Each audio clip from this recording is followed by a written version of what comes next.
Okay, so take a few minutes and tell us about who you are. Yeah, my name is Patrece Hairston Peetz. I'm a licensed clinical psychologist. Been working in the space of maternal and child health for about 16 years. That's included time in academic settings and medical settings and community mental health settings and policy settings as well. Oh my goodness. And I'm also a mom of two. So I have a 7-year-old son and a 3-year-old daughter. And I'm a survivor of postpartum depression and anxiety. So this was a journey that I walked after having my first son. And is that what prompted you to jump in with both feet to this subject? It really is. So I worked for several years in children's hospital settings. So I had supported a lot of moms and babies and families. Yeah. And I think walking through that experience myself gave me a heightened awareness to just the struggles that exist at a personal level, at a community level, at a larger societal level. And I wanted to just really dive into that work and be a part of trying to support the moms, birthers, and families in my community. Which makes, I mean, a lot of what we do, right? It's prompted from our own experience and or a shared experience with other people, and both of those are true here. Yep. So from your children's experience, not your children's, but your children's experience with the hospital, what led you down the path into the psychology behind all of this? Mm-hmm. So I knew that this was a complex issue that was occurring at a biological level, at a hormonal level, at a social level, at a familial level. And so I really became interested in the ways that moms and birthers are supported around perinatal health, just generally. So I think there's been a lot of conversation about maternal mortality, right? So that's what occurs after a mom is already dead, which for me feels like way too late to be addressing a lot of the systemic, personal, and community level issues. So, absolutely. And I saw a lot of that when I worked with families in the clinics that I was working in, and it became really clear to me that this is a certain set of illnesses that doesn't discriminate. Certainly, we know that there are those that are disproportionately impacted, right? So, absolutely. The impact may be greater or harder based on their characteristics. Okay. But we know that no one seems to be served well in the space of maternal mental health, and so that was a huge interest area. Became a huge interest area of mine. A huge interest to obviously the people who have already been through it, but even people who are considering motherhood or parenthood. And I love that each time you and I talk, it's commonly brought up like this isn't a woman's issue. This is a community issue, a family issue, and the ripple is much wider than people realize. But talk to me really especially about that disparity. Because I think that's something that people will mention it, but then they don't dig in, and I want to know more. Yeah, so I think sort of at a broad level, we know that perinatal mood disorders, which can include depression, anxiety, perinatal OCD, perinatal psychosis, is occurring at a rate of 1 in 5 across the general population. Okay. 1 in 7 for just postpartum depression. It's the most common complication of pregnancy in the postpartum period. So that's huge. That's huge. That's a huge thing for people to hear and understand, that the most common complication is postpartum depression.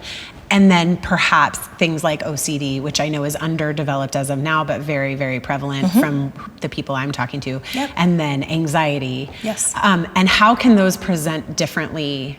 Like the depression side, the anxiety side, do they go together? Yes. They're kind of besties, I guess, feels in like some way. They're kind of besties, so they tend to hang together. Okay.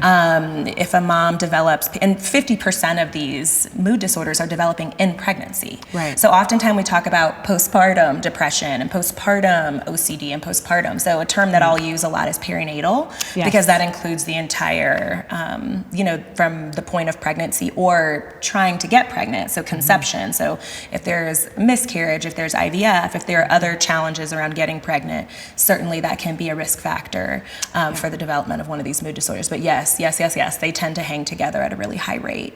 And hearing that, you're one of the first people who's pointed that out that I've spoken to, and I think it's extremely important that, how many conversations I had myself where I had a really hard time getting pregnant. I had no idea how often miscarriage was a precursor to then a healthy pregnancy. And how are you not expected to have anxiety around that?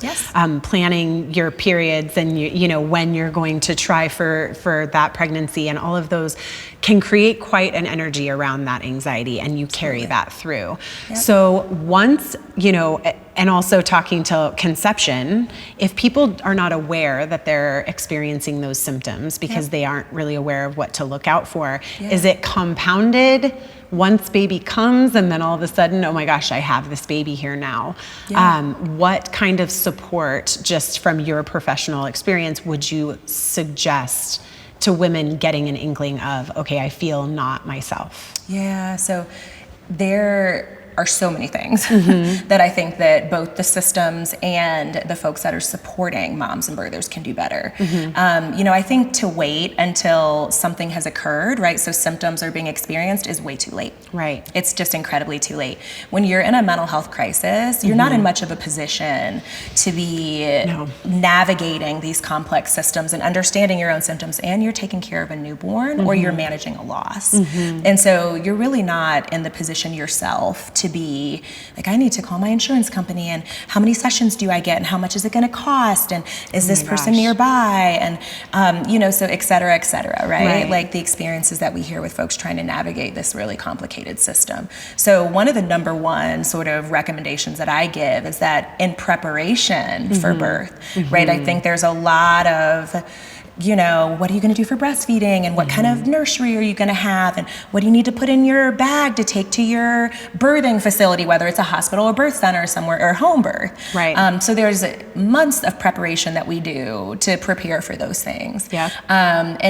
We really don't talk much at all about what should I do to prepare if a mental health crisis occurs, or just to be in a place of emotional wellness in that period. To be present. Yeah, to be present, to be well. It's not just to, I think you and I have talked about this a little bit, but not to just, what can I do to push through and keep my head down, but how can I make it so I'm thriving emotionally? And I do think that planning needs to occur in pregnancy. I agree. And so waiting until after is way too late. And so, the systems of care that are helping prepare us for birth need to be asking more of those questions of, how will your spouse, partner, neighbor, best friend, sister, aunt, parents, how will they know if you're struggling? What does it look like? Do they know what to look out for? Do they know what to look out for? Because oftentimes we are not feeling safe, to be honest, that we are in that place. Yes. Because it's admitting that we, don't feel capable. Who wants to say that? We failed in some way. We've failed, exactly. We feel shame around that. So once you're in it, I agree it's too late, and I have been harping, and I'm so happy that you're saying and bringing up all of these important things of, it is too late once you've gotten to that point. Yes. It's not a joke in any way, but it's kind of funny in a not so funny way that we take, a month-long class to learn how to breathe during labor, but then we don't know how to breathe when we have our baby. Yes. We're holding our breath through the anxiety and through the depression and isolation. And I know you and I have talked, so isolating. It's the one thing I hear again and again. So on that note of teaching during the prenatal, the pregnancy period, what kinds of things, actionable, me, I'm like, let's talk about action. What steps can we take? And in a little bit, I want to get into the legislation of it. But right now, how could we begin to educate our community, our family members, ourselves, on what to look out for or preventative measures to take so that we can thrive through motherhood? Because we shouldn't have to. I loved what you've said to me in the past. Like, why are we in survival mode? That's not where we belong. This is an amazing moment in our lives, in our kids' lives. We deserve better. So what would you, after all your years of experience, like to see change specifically in there? Oh my gosh, so many things. So many things. I think I'll start kind of with some of the systems of care work. I don't think it'd be difficult to add a couple questions into your pre-planning around, how do you know? Just some basic education, not just for you as the birthing person, but for your family members, whoever your support people are going to be after birth. So we know that families look totally different. Families can be, two partners living together. It can be mom and aunt, mom and grandma. It can be two dads. We just know that there's a lot of different, family support systems that exist. So those folks need to be, there's so much good information. Postpartum Support International is a place that has great information. Just basic fact sheets on what does this look like? What does it look like in real time? So what would postpartum depression look like? What would anxiety look like? It can look like checking on your baby 50 times in the middle of the night.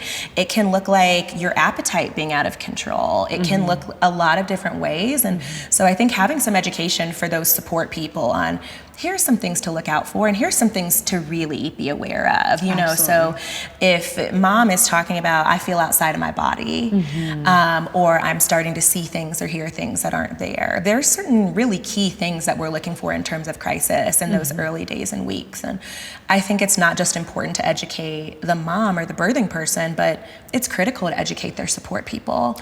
And then also to say, where do they turn to? You know, so where do they go? Once that becomes an issue, right? Now what? Yes, and so they need to have that information, right? Like not just, I mean, I think we've done a lot of work on trying to educate moms, and even that work is not complete. Sure. But how do we educate mom support people so that the onus and the burden is not just on her? Right. Because she's trying to heal from birth, she's trying to care for herself and for a newborn. And so how do we sort of remove some of that pressure and that burden that is currently on the mom or birthing person? And so as far as the systems of care, I'm like adding a couple of those questions in there. Of just like, we need to give out more information, we need to be educating our patients. And certainly organizations like ours, we're always happy to come in and support around education for staff, et cetera, et cetera. I love that too. Real life experience, you're out there in the field seeing it happen. So you know very specific things to say, this is a red flag. I think obviously too, going to that hearing voices or having some sort of hallucinations that can be common in, you know, you're not sleeping, your body is not, you're not caring for your body potentially once you've reached that point. Women are afraid to say, I'm experiencing this. Are they going to take my baby? Or am I going to be removed from that child's care? And I think that fear alone is a big factor of women not speaking up and not wanting to, you know, the idea of like, I'll just put my big girl pants on and I'll figure it out. And those threats are real. Those threats are real. I wish they weren't, but they are. And, you know, as far as talking around issues around equity, we know that for moms of color, they're having those experiences every day. There is a lot more of that discrimination occurring around, instead of being referred to treatment and being referred to care, when there's a disclosure, they're a lot more likely to be referred to systems like Child Protective Services. And so I think those threats are real. And so this is why also getting our community involved in this, and not only depending on our medical system to be sort of the catch-all for this work, I think is critical. I agree. You know, so those community supports and those community members and the folks that are going to be getting around the family, it's critical for them to be engaged, because sometimes the medical setting is not a trusted place for all. And so how do we access other community resources? How do we ensure that, you know, that folks know what those are? If medical settings or if sort of institutional settings are not the place for a family to go. They don't feel safe there to begin with. They're not going to trust the care that they are receiving, or potentially not receiving the right way. And I think that's very real. So I know that Postpartum Support International is one place to go, but talk to me about the Birth Squad. So the Birth Squad Denver, this program was really born out of a lot of the things that we're talking about right now. Wanted to have a community-based program where there was no concern about cost or insurance or how many times can I come, or is it okay if I miss a session? Because we know that sometimes when you're in the postpartum period, getting out the door can even be a victory. And so this program was really launched out of years of experience of working with women and birthers in the community, and lots of passion at the Colorado chapter of Postpartum Support International. So, and I think one thing that you kind of called out that I think is so critical when we're talking about perinatal mood disorders is the social isolation.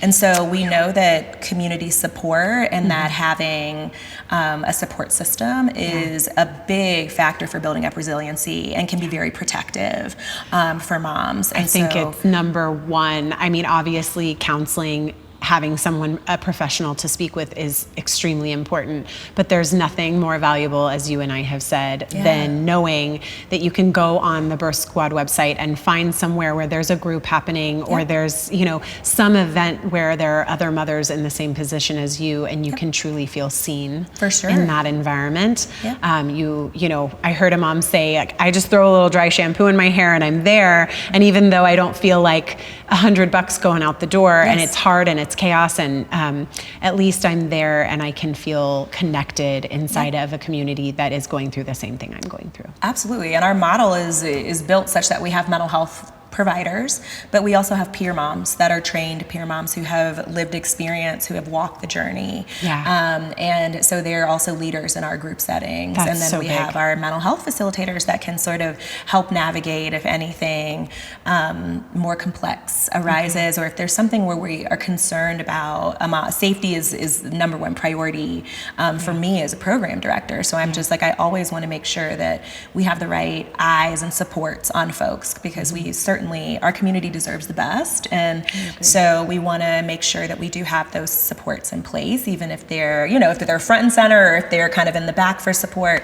Our peer moms do a lot of our work, and we've got 3 incredible mental health facilitators that also run groups at the Birth Squad. And to clarify for people who don't know what peer support means, because I know and I am very proud of it, but talk to me about that. Do they go into the homes of the mommies that? So for the Birth Squad, we don't do home-based visits. We do in-community visits. So either via Zoom, in libraries, in parks. Wonderful. We run a group here at our local botanic gardens. So, just places that aren't quite as sterile or quite as clinical, but you can still expect to receive a high level of support and care. And then as far as peer support, peer support is something that's gaining momentum and gaining traction in the mental health field. So that just really means this is an individual that has lived experience, so has gone through experiences of the participants that are in the program. And so for the Birth Squad, that means that these are, moms that have recovered from a perinatal mood disorder at some point in their own journey. And so they're providing, because they're a peer, I would put myself in the peer bucket as well, as a mom with lived experience. So it's just, it's critical, I think, to have the perspective of a trained mental health provider that combined with, lived experience and someone who's really walked that journey. A friend. And I think that's huge. It definitely got me through my worst moments in my postpartum depression and anxiety, having my clients that maybe, we weren't expecting to get into it, but because of the type of work I do, we were able to open up and have this moment of like, wow, I thought I was the only one who felt that way. And it was life-giving to me to have other women and men open up to me and say, it's really good to hear that, because I was scared. Thinks they're the only one. Which continues to make me think that even though we're doing things in this space, there's more work to do. Right. Which is hopeful. Right. Some people may hear that and think, oh, there's so much work to do. I think, wow, there's so much work to do. Opportunity. I'm so excited to do it. Now, on that note, we had a really cool conversation yesterday, and I want to get into kind of the idea that I, in doing this research, kept running into this concept that there's just not enough practitioners. There's just not enough mental health practitioners. There's not enough psychologists. What are we going to do? We can't just sit around and wait for more to be trained. Like you said, that's a 10-year commitment. In the meantime, we can be community, we can show support, but what more can we do? There's got to be something better. And you came to me and just taught me so much about that and gave me a lot of hope in that. So will you talk a bit about that? Absolutely. So I think that certainly in places and spaces, folks are like, we just don't have mental health providers. Like, there just aren't any. In our rural communities and some of our communities of color, there's a shortage. And that being said, there are a lot of mental health providers in community that are ready and willing to serve folks. And I think sometimes the systems will use that as a way to not want to address what is not just a mental health provider shortage problem, but there are larger things that can be done here to make the services that are existing more accessible. And so, I think when folks are thinking about accessibility, they're like, well, we just need to build more buildings and put more bodies in them. Right. And right. that's not always it either. And so I think when we were talking, I just really wanted to make it clear that, saying that there's just no mental health providers is, in some ways throwing up your hands and being like, well, we just have to wait for more people to come into the workforce and we just can't do anything. Very defeating. It's very defeating. And even though there's some, there's some legitimacy and some realness there, for sure, from a numbers perspective, there are a lot of providers in community that could have their capacity increased. Right. And there's a lot of community-based solutions that we could be embracing and that systems could be embracing.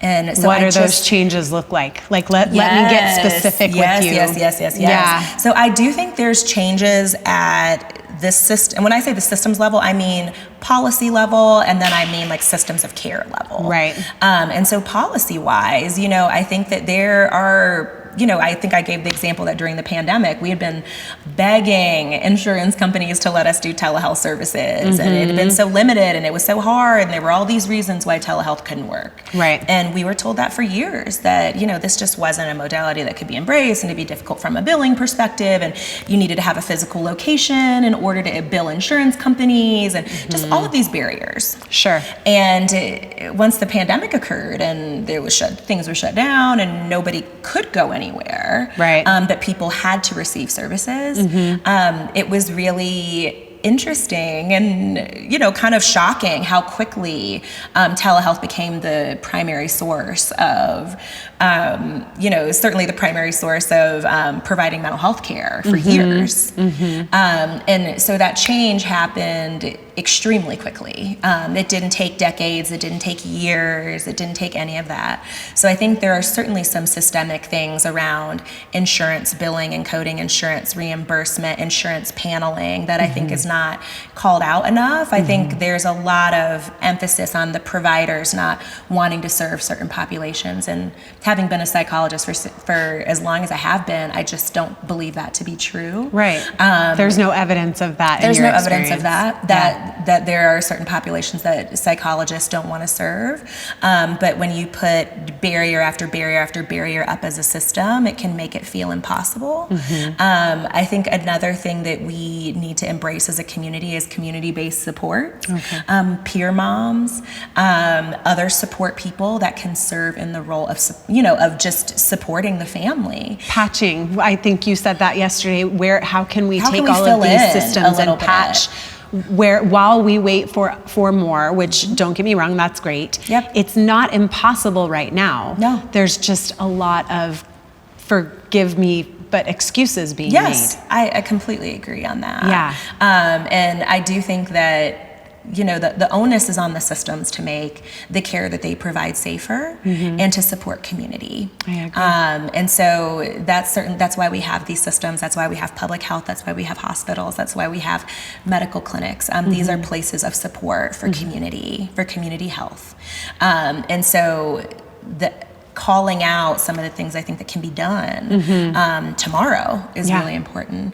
I think it's also important to embrace non-traditional ways of providing mental health care, which can include using peer supports, which can include educating families. And there are some, certainly there are some great programs that do that work. And I think they need to be just lifted up more, and we need to be doing more of that in the maternal mental health space of just how do we arm our community members to identify, to support, not to serve in the role of a mental health provider, right? But to serve in the role of a supporter and to know where, man, I really should give Patrece a call, or I should give someone at the Birth Squad Denver a call. I should give someone at Postpartum Support International a call. I should give somebody at the State Public Health Department a call. Just kind of also letting our community members know when to reach out. It's like, man, this is way out of my scope as a peer supporter. But like we talked about too, the smoke detectors, right? I mean, we're supporting each other and keeping an eye and an ear to the ground. So if I see something isn't working, I know I can go to you. I know I can call people who have more experience, more power, more, ability to reach out and make that impact. But at least I'm telling someone, hey, this isn't working, or I'm really worried about this mom, or I'm seeing some symptoms that I recognize because I went through them myself. People who didn't go through them, maybe they don't see those, but I mean, that's why peer support exists from people who have been through the same thing. one of my other participants is a labor and delivery nurse. And she's still kind of in the thick of her experience with postpartum, struggling to decide if she wants to have another child. And one of the things that she expressed to me was, you know, I had all the tools. I am trained. I've changed hundreds of diapers. And then I got home with my son and I couldn't function. I couldn't do the things I'd done hundreds of times before. And even though I knew, based on my training, what was going on, I didn't know how to pick up the phone and dial a number. I didn't know how to say out loud to my husband, I'm not okay. And so that's that smoke detector. The smoke is coming, right? It's not filling the room. The flames are not hitting the ceiling, but there are signs of trouble. And if we had more awareness in our community and families, like you're saying, peer helpers who were able to say, I see smoke, let's get at it. Yeah, grab that guy. I see smoke, let's get at it before there's fire.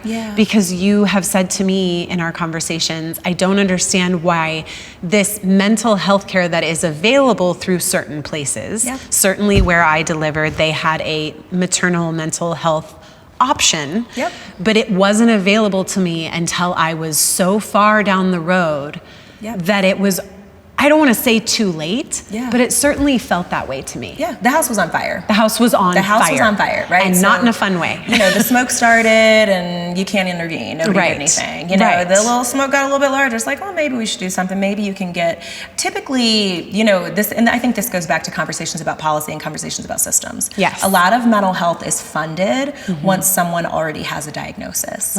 So that doesn't allow mental health providers to intervene before that, right? And so when we talk about systems work that needs to occur and policy work that needs to occur, we need to be able to fund and pay for mental health supports as a part of that prenatal team, right? So it should just be a part of maternal mental health care. So not something that if you indicate that you're suicidal or you indicate that you're drowning or the house is on fire already, then we're like, okay, great, you can see someone now. And that's very much so the way that things are oriented currently in the funding landscape, and which, you know, trickles down to practice, right? So trickles down to hospital settings, trickles down to clinics, trickles down to how people can access services. It's that you have to already have a diagnosis. So we're waiting for folks to be pretty sick already. And we hope that they have a family member or a provider or a supporter who identifies it. Because I think something else that, you know, certainly we haven't touched on, but we will because it's so big in this space, is just stigma and how we talk about perinatal mental health and how we talk about the women that struggle with perinatal mental health, right? So in our popular culture, we typically hear about this once a tragedy has occurred. So once, you know, a mom has jumped in front of a train or put her baby in a microwave, just to quote some of the sort of sensational stories that we have heard. So it makes it seem like the women that are suffering from these mood disorders are some kind of different thing that, you know, is not, well, that's not me. You know, that's not, I don't want to be, because anytime you hear about this, you're hearing about women who have engaged in some sort of tragedy or something really terrible has happened. When really these women and these birthing people are our neighbors and our doctors and the lawyers and the community workers and teachers. They are the women that are functioning all around us. And I think we don't hear those stories enough. So in addition to not having the sort of community supports and the knowledge about resources, we have really set up a sort of dialogue or narrative stories around this that only occur in tragedy. It just perpetuates, right? So it perpetuates women not talking because they don't want to be lumped in with women who have been caught up in such a tragic situation. And the people watching the news only identify postpartum depression, anxiety, mood disorders overall as being that type of behavior and that type of behavior alone, which snuffs out any other option for us to speak of it in mild to moderate cases, which mild to moderate cases can still be life impacting and life changing for a family. And so I do think that is another sort of piece about this that has got to change. I agree. You know, around this work, around the way that we talk about it, the way we engage with it, and the way that we paint a picture around what this looks like. Because it can look like a mom, you know, certainly ending in tragedy. It can look like that. But once again, the house was on fire, and this mom didn't get help. And given that this is the most common complication of pregnancy in the postpartum period, this is a very small number of cases where something violent occurs. Right. Most women suffering with perinatal mood disorders are never violent, and they never harm anyone. Right. And if they do, it's usually themselves. It's not their baby. And so, that story has got to be shifted too. And I think even when you have the resources and the tools and the knowledge, that can keep you deep in your shame and deep in your silence, for years. I think in my case, I stayed silent for a year, for 12 months. I felt such deep shame. I'm like, here I am, a psychologist. I've worked in perinatal health. I've supported families through this. And I couldn't breathe that I was suffering with perinatal anxiety and postpartum depression, because it made me feel like such an incredible failure as a mom. So to have the resources and to have the knowledge, and then be in silence because of all of the things that we're absorbing around motherhood, right? Like, man, you should be out exercising, Patrece, and no belly, and you should be happy and smiling, and everything should be great, and it just wasn't. Right. It just wasn't. And then you think, why isn't it? What's wrong with me that it isn't?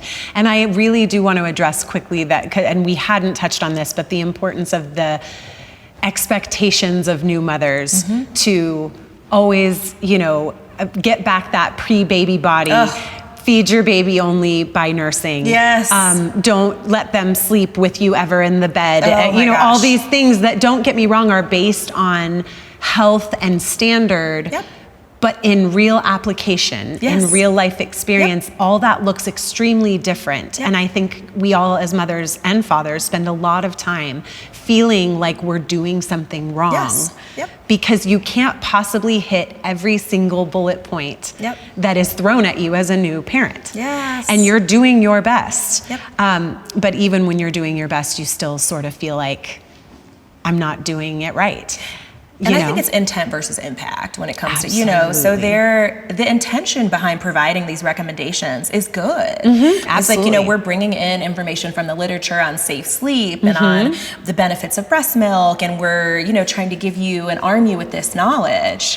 And yet the impact that can have is that if you are not doing these things perfectly, if you are not following all of these, sort of culturally sanctioned rules, then you must be wrong as a mom. Like, instead of giving this information and empowering that mom or birthing person to say, here, I'm arming you with with this information. But trust that yourself. Your instincts are strong, and you are strong, and you are good, and you know your baby, and you know yourself. And so I think there needs to be an empowering piece of that too for the family, or if you have cultural traditions that need to be honored within that, like perinatal period, all of these things, it's not blanket black or white recommendations. And I think what some of that information giving has done is disempower parents a little bit to make. It's almost over information, right? Which is funny to say, because when I was going into my maternity phase and then having my son for his first year of life, I gobbled up all this information thinking I'm arming myself. There's nothing I won't know how to handle. And unfortunately, what ended up happening was I was armed, but I was also thrown into this, some of this is contradictory. What's right? What's wrong? Instead of just sitting back and thinking, wait a minute. I know my kid. I know myself, and I know our circumstances in this life. So use what is best for us and let everything else go. But as far as legislation and taking the steps to write the letters and to make the phone calls and to, like we said, kind of, we're the smoke detectors. Let's turn up the volume. Let's make that alarm sound. How would you direct people to start making that kind of action? There's so many things that we can, and I think you and I talked about big A advocacy, which I think, people are like, well, I have to be going to the Capitol to testify, and absolutely, please do that. So, committee hearings and letter writing to your representatives, these things have an impact. When you're writing to either your local representative, and certainly I have templates of letters that can be shared. I'm like, I need to lift this issue up. We need to care about this issue. We need to do this work. Those are ways that certainly folks can be involved in that big A advocacy. And then there's what I would consider little A advocacy, which is just as critical and just as important. So certainly engaging with organizations and nonprofits who work in the policy space around maternal health. And there are several of them that exist in your local community, and then some also nationally, like Postpartum Support International. And there are others. So getting involved in those types of organizations, but sharing your story on social media, sharing your story with organizations, doing walks, doing awareness raising events. And, these are things that if you're just like, I can't plan a walk, but I would love to be a part of one. So there is, every year for Postpartum Support International, we have a walk called Climb Out of the Darkness that raises money for PSI. And so we just meet in a park and we walk and try to raise money. So there's that little A advocacy, and then advocating by being on committees at your local hospital or committees at your local birthing center. So lifting up your voice and gathering those moms and birthing people that are around you, right? Like those, and you're just like, man, let's go together as a group and talk to the hospital facility, or talk to the birth center, talk to your representatives are available to you. I always will tell folks, these folks represent us and they work on our behalf. And so if and you're they want to hear from us. They want to know. Absolutely. So, making sure that those outreaches and those touches have more impact than we think. I agree. There's just lots of work going on in the space of maternal mental health right now. So we're really in an exciting time. I agree. Because there's lots of change that we can make. And even starting the Birth Squad Denver, this was an idea. It was a dream. It was a program that we wanted to start based on lived experience of the moms and birthers that we've been working with. And so, we did it. You're doing beautifully. And so, just please reach out to those resources and community that exist and those organizations, because we also want to hear from you and we also want to help. And I always say we need to have a Million Mom March about this. We're doing it. We're on our way. Million Mom March. Just to raise up this issue and all of the moms that are impacted by it. So there's a lot of sort of tangible things you can do, and don't be afraid to dream up something that feels like, I don't know if we could ever be able to do this in our society and this culture. And it's like, keep dreaming up those ideas. Keep thinking about what you needed. Keep thinking about what would have made things different for you, and what those things would look like. And share those dreams with us, because my guess is that I'd want to jump on that bandwagon with you. And, I'm seeing that actually in this project already. In the short amount of time that we've been putting this together, how much enthusiasm, how much passion, and also how much relief I am seeing when people have that moment of, I would love to be a part of it. That affected me too. Just that alone is this really mighty I have statement. never worked with a group of stakeholders that are more passionate than moms and birthing people, that are more powerful, that are more insightful, that want to do things to make it better for the ones coming behind us, right? So for our best friends and our aunts and our daughters and our sisters, we want it to be different for them. And so I have never, ever engaged with a group more passionate and more willing to do what it takes to make that happen. And so I would say, yes, certainly there are tangible sort of action steps that we can take, and keep dreaming up how we can make these systems better, because that's how we're going to do it. I agree. And I think the final, whenever I talk to you, I always think of new things, because you are so compelling and so passionate, and you have so much evidence behind you and your experiences. But one of the things I haven't said yet that feels so obvious is all of us moms are so passionate because we know at a certain point, particularly after you've been something tumultuous, something difficult, like a postpartum depression or anxiety or OCD mood disorder, is the way that our health affects our children's health, our family's health, our community's health. So if I'm healthy, my two boys feel safer and more prepped for joy more prepped for a life that they deserve. Yep. Because I'm able to support them through that. Yep. And then my partner, and then my family that ripples out. And that, I think, seems so simple to people. Yeah.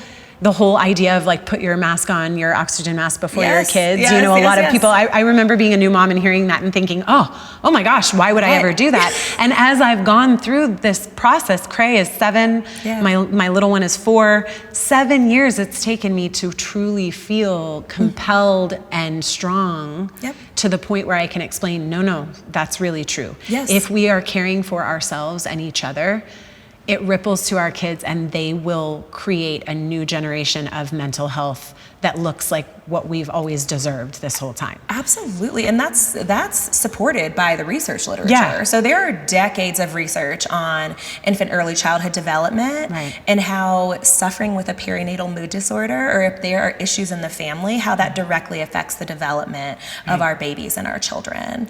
And those effects can be long lasting. And so that's not, just something that's intuitive. Yeah. It is also been demonstrated in the literature again and again. And so it's another incredible reason why, as a community, like a marker of community health is how maternal, how well moms, birthing people, and babies are doing. I agree. And so we're raising the next generation of workers, of teachers, of lawyers. We are raising the folks that are going to be moving our culture forward, and the folks that are caring for them have to be doing well in order for this to work. And so I think as a society and as a culture, we have to care about maternal and child health. It has to be at the center of building our community, because if they're not doing well, then as a culture we can't be thriving. I agree. Am I right to believe that if we got more women comfortable talking about their symptoms and the degree and the longevity of the timeline, that we could build a more robust data to then refer to that could potentially create not only education in the prenatal pregnancy period, or even as people are beginning to family plan, but then they could understand if endocrine issues really are a factor, if inflammation issues are a factor, if genetic issues are, if those all tied together create this sort of unfortunate perfect formula for a woman to struggle, could we take steps to prevent, if not salve, some of that distress? Yes. To me, that makes sense. Yes. And I would love to see that happen. But number one, it can't happen until women start being more honest. Yeah, and they start being more honest, and we start having folks, there are some great folks that do research in this space that are looking at these issues, and I think we have to continue that work and expand what these interventions may look like, right? So times are always changing. So when we're talking about context and interventions, sometimes we're talking about theory that was developed in the early 19th century. Right. And our culture, we have evolved. We have evolved since then. So yes, absolutely, we have to keep thinking outside the box about what treatment and intervention looks like for perinatal mood disorders, and broadening that to just general women's health, so endocrine functioning and hormonal functioning, and health, just health behaviors like food and eating, all of that. Movement and dance and music and art and how we screen. So when you bring out when you talk about the Edinburgh, and that's kind of considered the gold standard, right? And there are folks that are working on, starting to develop new screening tools. And so some of that work has begun. I'm glad to hear that. And so we've got to continue in that direction of continuing to think outside the box. And I do think when, certainly moms and birthing people are lifting up this issue and are driving that, then that's how we get it front and center, and we continue to push on the halls of power to, to hear us, to see us, and how critical we are to the formation of this community. The communities that we live in, breathe in, work in, play in, like I said, they cannot function without moms and their children and families doing well. And so we keep leaning on that system, we keep pushing on it to keep developing new treatments and new ways to do things. I am so excited that we had the opportunity to hear from you. And there's going to be more. This will not be the last time I sit down with you. You have just an amazing passion behind this, and I know it comes from years of working and experiencing situations that were, I imagine, very challenging. And it takes a really special person to put yourself in the thick of all of that and want to make a change. And so I appreciate you. And I look forward to just learning more from you as we go forward. And like I said, I will obviously link everything that we've talked about, all the resources you have, which there's so much. But I love the idea of the templates that you mentioned and kind of giving those. A lot of people takes away their reluctance. So where do I even start, right? So this is a place to start. We're ready to give people the tools that they need. So thank you for your time. Of course.